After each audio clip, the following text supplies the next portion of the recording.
Halo, Assalamualaikum warahmatullahi wabarakatuh. Selamat pagi, salam sejahtera bagi kita semua. Om Swastiastu, Namo Buddhaya. Sebelumnya perkenalkan, nama saya Khalifatul Hasanah dari kelas A, semester 5 Fakultas Hukum.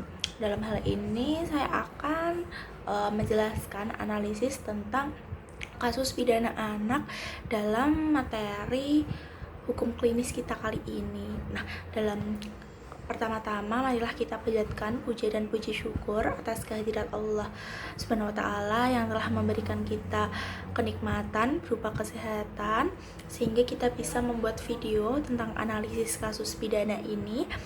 Oke, marilah kita langsung aja menuju ke analisis kasus. Dalam kasus ini yaitu dalam mata kuliah hukum klinis yang diambil oleh Bapak Yusuf. Dalam kasus ini, marilah kita analisis mengenai kasus pidana anak antara Andi dan Bunga. Kalau dilihat dari duduk perkara kasus tersebut antara Andi dan Bunga, mereka suka dan suka, sama-sama saling suka. Dari perkara tersebut mereka saling suka. Jadi dari pengakuan Bunga maupun Andi, Andi telah menyetubuhi dirinya sebanyak 8 kali. Nah, yakni persetubuhan terjadi tiga kali di rumah korban, 2 kali di rumah pelaku, serta 2 kali di kebun saat korban dan teman-teman pelaku bermain petak umpet. Nah, peristiwa tersebut adalah kesalahan atau kurangnya pengawasan orang tua. Dalam hal ini seharusnya orang tua memberikan edukasi mengenai seks itu sendiri. Nah, sesuai dengan usia anak-anak karena Andi dan Bunga masih di bawah umur, terkhusus Bunga yang masih berusia 8 tahun, yang belum sepantasnya memiliki kekasih atau suka dengan laki-laki. Pun demikian dengan Andi. Nah, dalam kasus ini berkaitan dengan pasal 81 ayat 2. Oke. 81 ayat 2 yang mana dalam kasus ini tentang Undang-Undang Perlindungan Anak yang mana menjelaskan bahwa yakni setiap orang dilarang melakukan kekerasan atau ancaman kekerasan, memaksa melakukan, tipu muslihat atau membiarkan dilakukan perbuatan cabul.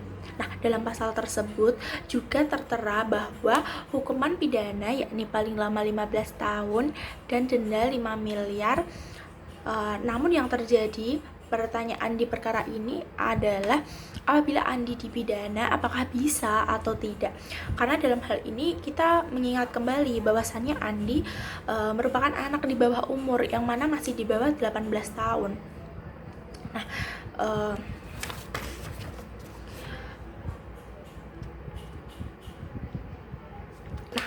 dari kasus yang telah kita ringkas tadi, bahwasanya bisa disimpulkan kembali yang mana dalam kasus itu yakni bahwa tindakan pidana pencabulan tidak hanya dilakukan oleh orang dewasa, akan tetapi anak-anak juga bisa menjadi pidana yang melakukan tindak pidana pencabulan. Nah, terdapat dalam Undang-Undang Nomor 11 Tahun 2012 tentang SPPA, di mana anak yang melakukan tindak pidana akan diproses bagaimana mestinya. Nah, mari kita bahas mengenai undang-undang ini. Dalam sistem peradilan pidana anak atau bisa disebut dengan SPPA tadi, keseluruhan proses penyelesaian perkara anak yang berhadapan dengan hukum, mulai dari tahap penyelidikan sampai dengan tahap pembimbingan setelah menjalani pidana, ketentuan-ketentuan terkait dengan anak yang berhadapan dengan hukum, anak berkonflik dengan hukum atau anak berkonflik dengan anak adalah anak yang telah berumur 12 tahun akan tetapi belum berumur 18 tahun yang diduga melakukan tindak pidana. Nah, lantas bagaimana jika apabila seseorang yang masih di bawah umur berhadapan dengan hukum? Oke, mari kita bahas mengenai hal ini. apabila pelaku atau tindak pidana seperti dalam kasus tadi yang di mana anak di bawah umur terjadi pelaku pencabulan, maka dalam proses peradilan anak tersebut mempunyai hak diantaranya yaitu bebas dari penyiksaan serta merendahkan derajat dan martabatnya. Selain itu juga ada hak dan untuk tidak dipublikasikan identitasnya, jadi disamarkan saja identitasnya karena dia masih anak di bawah 18 tahun.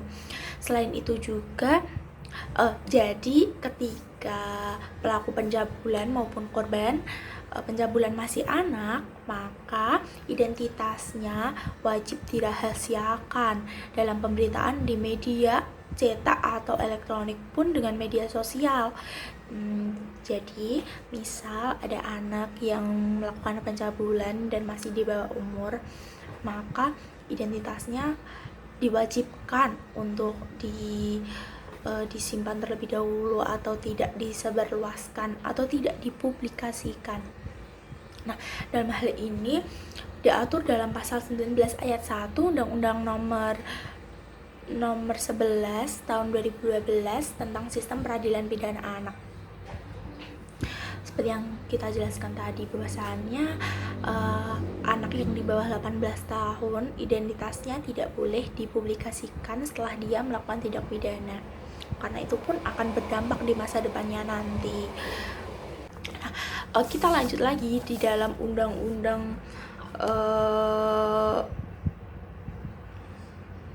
UU-PA dalam pasal 76E dan pasal 82 UU-PA yang menyatakan sebagai berikut, yang mana pertama, setiap orang yang melanggar ketentuan sebagaimana dimaksud dalam pasal 76E dipidana dengan pidana penjara paling singkat 5 tahun. Nah, dalam hal ini dan paling lama 15 tahun dan denda paling banyak 5 miliar rupiah. Jadi dalam itu adalah dalam pasal 82 ayat 1 dan selanjutnya 82 ayat 2. Dalam hal tindak pidana sebagaimana dimaksud pada ayat 1 tadi dilakukan oleh orang tua, wali, pengasuh anak, penyidik atau tenaga kependidikan, maka pidananya ditambah 1/3 hari dari ancaman pidana sebagaimana dimaksud pada ayat 1 tadi.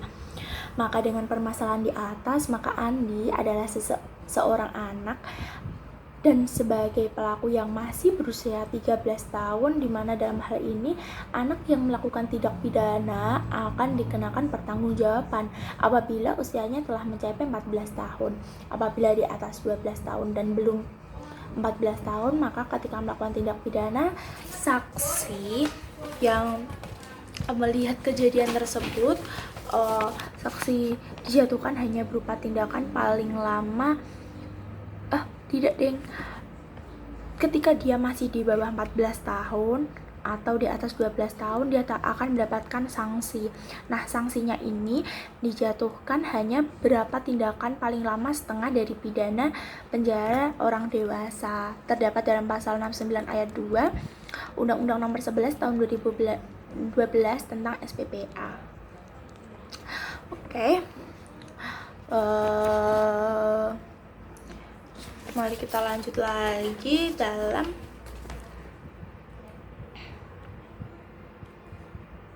bentar.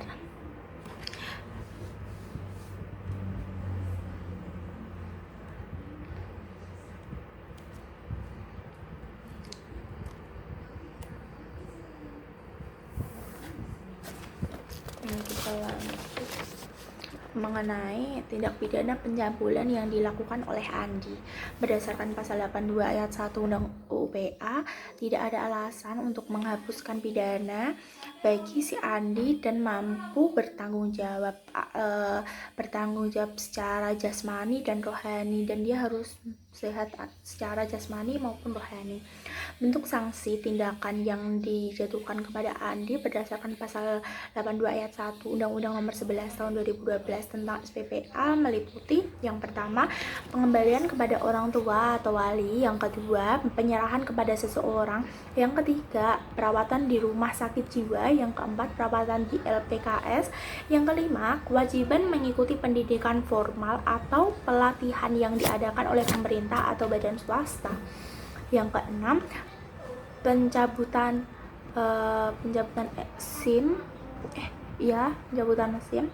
Yang terakhir ya ini adanya perbankan akibat tindak pidana. Nah, dalam Undang-Undang Nomor 11 Tahun 2012 ini tentang sistem peradilan pidana anak berupaya mengimplementasikan melalui jalan diversi dalam menangani anak yang berkonflik dengan hukum.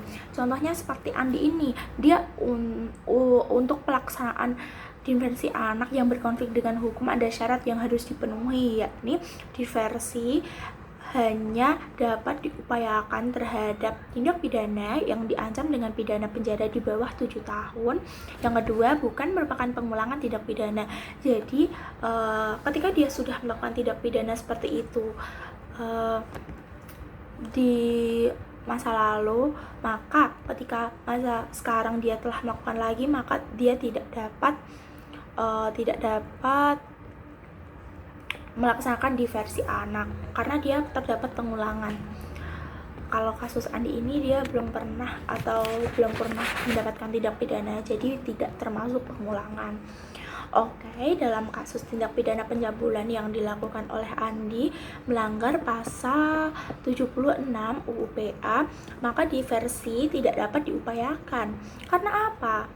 Nah, karena dalam kasus Andi bagi pelanggar pasal 76 UU PA dijerat dengan pidana penjara paling lama 15 tahun dan denda paling banyak 5 miliar. Oleh karena itu, dalam kasus tindak pidana pencabulan yang dilakukan Andi, hakim tidak dapat memberikan putusan berupa diversi, tetapi berupa sanksi tindakan sesuai dengan pasal 82 ayat 1 Undang-Undang Nomor 11 tahun 2012 tentang SPPA tadi, yang mana pasal 82 sudah saya jelaskan di atas. Oke, selanjutnya sepertinya sudah deh analisis tentang Andi ini.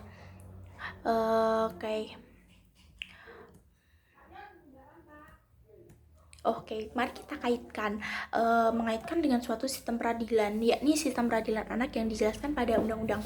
Lanjut lagi, kita akan kaitkan kasus tersebut dengan Undang-Undang Nomor 11 yang mana telah kita jelaskan tadi, yakni sistem peradilan pidana anak adalah proses keseluruhan penyelesaian perkara anak yang berhadapan dengan hukum. Nah, mulai dari tahap penyidikan, penyelidikan, sampai dengan tahap pembimbingan setelah menjalani pidana.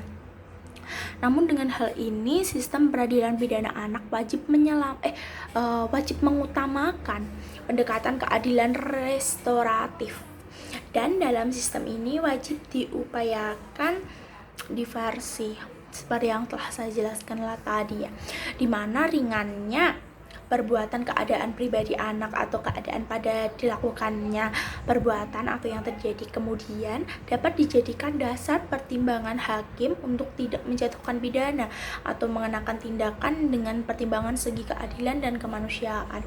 Nah, di dalam Undang-Undang Sistem Peradilan Pidana Anak Undang-Undang Nomor 11 Tahun 2012 pada bab 5, anak yang usianya di bawah 18 tahun bisa dipidana sebagaimana diatur dalam pasal 69 yang mengatur tentang tindakan anak berusia 14 tahun dapat dikenakan tindakan. Pasal 17 mengatur tentang pidana pokok dan pidana tambahan. Oke, sekian analisis tentang kasus pidana anak antara Andi dan Bunga. Selebihnya, bila ada tutur kata yang kurang berkenan di hati teman-teman sekalian, saya minta maaf sebesar-besarnya. Semoga analisis yang saya berikan dapat dicerna oleh teman-teman dengan baik, dan semoga teman-teman juga memahami apa yang aku maksud dalam analisis kali ini. Soalnya analisis atau pidana anak sekarang ini harus kita pahami, karena jika kita tidak memahami akan adanya kasus pidana anak, maka di kemudian hari anak kita akan kurang adanya sex education atau kurang adanya edukasi seks. Oke, bye. Terima kasih ya. Wassalamualaikum warahmatullahi wabarakatuh.